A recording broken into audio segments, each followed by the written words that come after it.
Ciência e Fé é o programa que traz para você uma informação super legal, pegando aí algumas coisas da ciência, mas trazendo muitas coisas da fé também, e que leva a palavra de Deus como palavra inspirada do Espírito Santo. Fique conosco, porque nós temos uma pessoa especial a ser entrevistada hoje. Paz!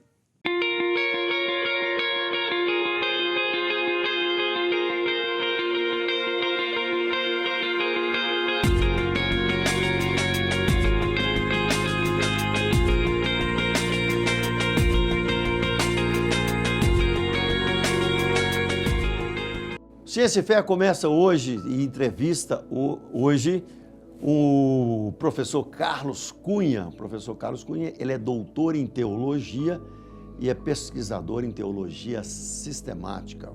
Professor Carlos Cunha, tudo bem? Tudo jóia. Boa tarde, né? Deus te abençoe. Boa tarde. Estamos aqui e você lançou um livro, né? Deixa eu mostrar seu livro aqui, olha só.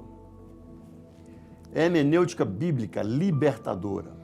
Um encontro entre católicos e pentecostais. Como é que é um encontro entre católicos e pentecostais? Defina isso aí pra gente. É um encontro edificante, primeiramente falando, né? Esse texto é fruto de uma pesquisa a nível de mestrado, feita 5 anos atrás, e que colhe as contribuições desse diálogo entre duas tradições. A teologia católica, né, principalmente a teologia da libertação, e a teologia pentecostal. Né? Quais são os pontos incomuns, quais são os aspectos positivos e negativos dessas teologias. Mas para as pessoas comuns que às vezes não tiveram oportunidade de estudar, seria bom a gente definir hermenêutica, né? Porque é uma ciência também utilizada no direito, na filosofia, na psicologia, e no curso de línguas, de português, tal, né? Como nós definiríamos hermenêutica? Então, hermenêutica falar sobre hermenêutica é falar sobre interpretação. É uma área que está presente em outros campos do saber, como o senhor disse, mas na teologia, ela é uma área vinculada à teologia bíblica. Então, ela lida com a interpretação do texto bíblico. Isso envolve desde a exegese, que é um olhar para o passado do texto, extraindo o significado pretendido pelo autor ou pelas tradições de composição. E o segundo momento seria a exegese, que é a introdução do significado ao texto. Então, falar sobre hermenêutica bíblica é todo o esforço para se trabalhar a respeito da interpretação do texto, entendendo o processo de composição do texto no passado e a sua aplicação no presente. A gente estava conversando agora há pouco, eu acredito que você deve tocar isso no seu livro. Você acredita que o texto da Bíblia, ele chegou até nós com algumas modificações? Qual que é a sua visão sobre isso? Acredito. O processo de tradução do texto, ele vai da oralidade à narratividade, chegando à tradução. Nesse processo da oralidade para a narratividade e a tradução, há lacunas. Não é? Essas lacunas propiciam alterações. Isso não significa que a revelação de Deus seja desmerecida, ou que o próprio conteúdo do texto bíblico, enquanto palavra de Deus, seja desmerecido, mas não se pode negar o caráter teândrico do texto bíblico. Isto é, a Bíblia ela tem uma natureza divina, é um texto inspirado, mas é um texto que tem uma natureza humana, porque são homens inspirados por Deus que escrevem, não é, a sua interpretação, a interpretação da relação de Deus com o ser humano, com a criação e etc. Isso não impede de que ela seja a palavra de Deus? Não, de maneira alguma, muito pelo contrário. Aí está o bonito de Deus. Como é que Deus, em toda a sua grandeza, né, em todo o seu poder e majestade, né, se manifesta à condição humana, né, e deixa ser revelado pela condição humana. É interessante você estar falando, e eu vou trazer para uma experiência pessoal alguns textos que eu li no grego. Eu não leio o grego, não, eu li através de traduções, né? Eu estava lendo, inclusive, você já leu essa Bíblia, A Mensagem do Dr. Eugênio Peterson? Você já deu uma lida nela? Não, não li. É uma mensagem ultra contemporâneo. Chega a ser assim, bem no popular mesmo, né? Até a divisão de versículos, ela é condensada. Ela vai do 9 ao 12, por exemplo. Ela não vem dividindo. 9, 10, 11, 12.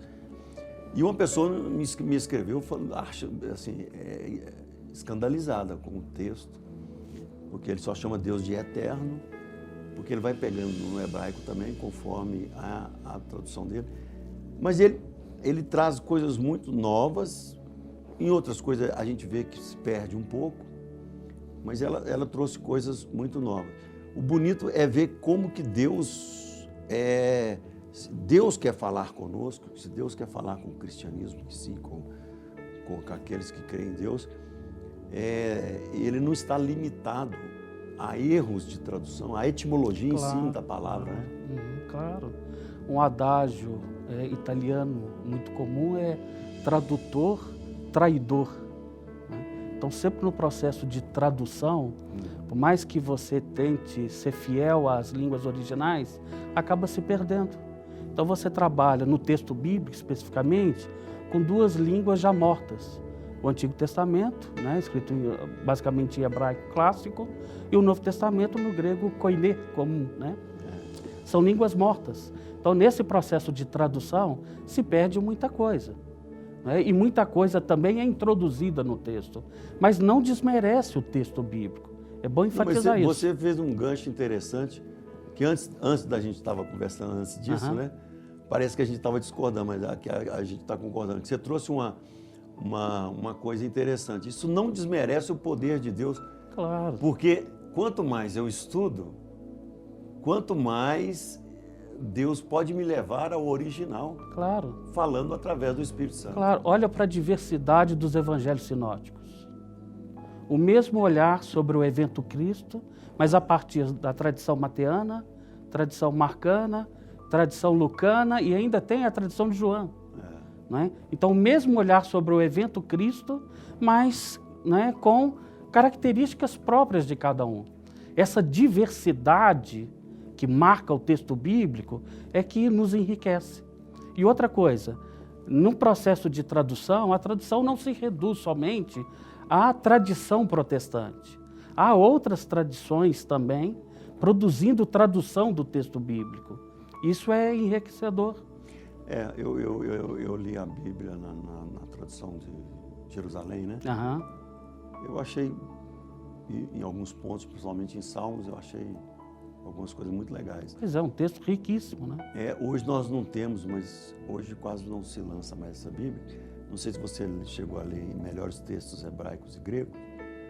Ela foi muito vendida nos anos 80. Depois, acho que se perdeu. Não sei se é porque a editora, não sei se era a própria Sociedade Bíblica, eu sei que eu nunca mais achei esse texto. Mas na linguagem de hoje, não há como não se, na própria linguagem, né, NTLH, não tem como se perder um pouco, né? Pois é, mas aí que está. Existe basicamente dois processos de tradução do texto: correspondência formal e equivalência dinâmica. Correspondência formal, a comissão de tradução busca nos textos mais antigos o conteúdo para o processo de tradução, sendo fiel a esses textos.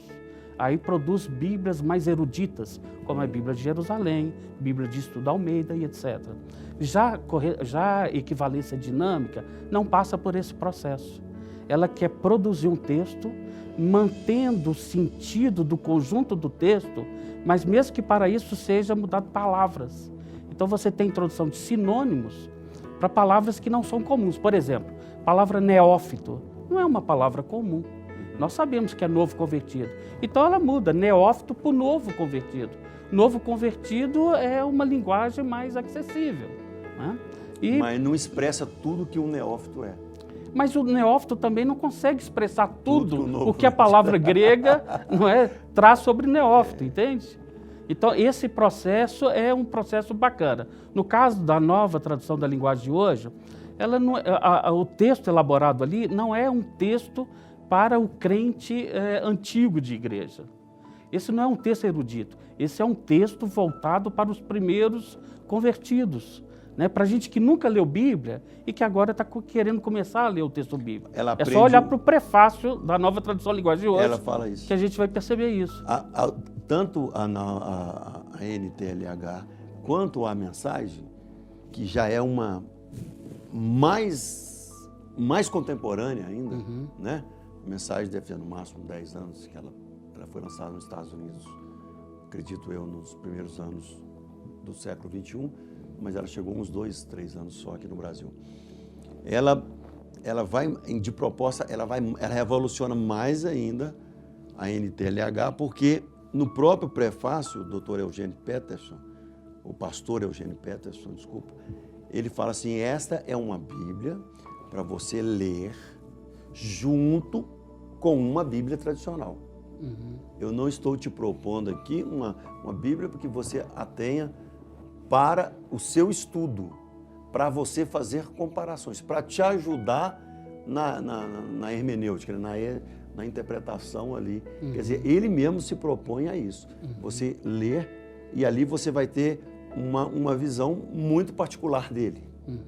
Então, que também não deixa de ser inspirada por Deus, mas ele fala claramente, esse texto aqui é para você ler e fazer comparação com uma tradução, vamos dizer, mais tradicional, mais ortodoxa. Né? Na busca pelo melhor texto bíblico, a gente precisa estar atento à história, sabe? O processo, a evolução do processo de tradução dos textos. Na exegese tem uma regra que é muito simples, que é o melhor texto é o texto mais enxuto, mais coeso e objetivo. Porque quanto mais você trabalha o texto, mais confuso ele pode ficar. Então você faz uma comparação de uma mesma passagem bíblica, de um texto, por exemplo, como a Bíblia de Jerusalém ou da Nova Tradução Linguagem de hoje, e você vai perceber que a extensão do texto na Nova Tradução da Linguagem de hoje é muito maior do que a do texto da Bíblia de Jerusalém. Ou seja, na ânsia de criar um texto que seja mais fácil, de compreensão mais fácil, você pode correr o risco de criar um texto mais complicado e mais confuso. Isso é o perigo, talvez. Agora, a comparação entre vários textos bíblicos, a comparação é legítima. Ajuda o estudante, o leitor, o fiel, a conhecer melhor o texto bíblico. Eu lembro de uma passagem, na passagem de José, sobre seus 2 filhos, né, Efraim e Manassés, ele já traz a tradução da palavra dos filhos, né? Manassés, eu esqueci o meu passado, ele não escreve na nota lá embaixo, ele já traz entre parênteses, Manassés, deixei meu passado para trás, esqueci o meu passado. Efraim, estou pronto para prosperar, estou pronto para... Então ele já traz ali a tradução do nome, né? Já traz a tradução do nome. Isso é legal, mas o mais importante é aquilo que você falou, que a soberania de Deus, ela não está relata, ela não está absorvida nas nossas imperfeições. Claro. Né? Porque ele pode, através de uma leitura, nós podemos entender um verbo que talvez nem o Almeida, nem o Peterson, nem outros tradutores da Bíblia de Jerusalém entendeu e nós entendemos ali. Uma coisa, né? Um verbo assim, porque é isso também, a gente prega com muita inspiração. Quando eu prego, né, você também dá aula, e eu acredito que você também tenha, claro que você tem inspirações na Bíblia, eu posso pegar João 4, né, que é a mulher samaritana. Esses dias eu preguei uma coisa completamente fora daquele contexto ali de João 4, mas ele estava dentro de João 4. Mas foi uma inspiração que o Espírito me deu intimista ali, na hora. E que ficou legal, que passou para o pessoal e que edificou eles. Talvez se você fosse pregar o mesmo texto, a sua inspiração talvez seria... Por isso que a hermenêutica ajuda o pregador. A hermenêutica bíblica ajuda o pregador. Porque ela, de certa maneira, educa o pregador a pregar o texto pelo texto. Né? E não pregar contra o texto. Exatamente. Então eu não posso usar um texto para pretexto de qualquer outra coisa. porque senão eu gero uma leitura equivocada do próprio texto. E isso é ruim para a comunidade de fé. Isso não é bacana. Então, uma leitura bíblica responsável, consciente, presa ao texto que abre uma possibilidade de aplicações. De aplicações, exatamente. Essa é a riqueza, é você contextualizar o texto. Por isso que nesse livro, quando eu falo sobre hermenêutica... Fica relativo.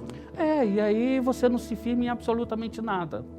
Por isso que nesse texto que eu escrevi, eu falo sobre uma hermenêutica bíblica libertadora, que é essa hermenêutica, essa interpretação da Bíblia, capaz de reconhecer o sujeito de forma integral e propiciar libertações no que diz respeito à dimensão da espiritualidade, na relação com o divino, na dimensão social, na relação com o outro, numa dimensão psíquica. Você pode falar isso no próximo bloco? Claro. Nós já estamos dando o nosso tempo terminou nesse bloco. Daqui um pouquinho a gente volta com o professor Carlos Cunha, vai trazer muitas informações para vocês poder ler a Bíblia com maior significado, com maior destreza, com maior sabedoria. Tá bom? Daqui um pouquinho.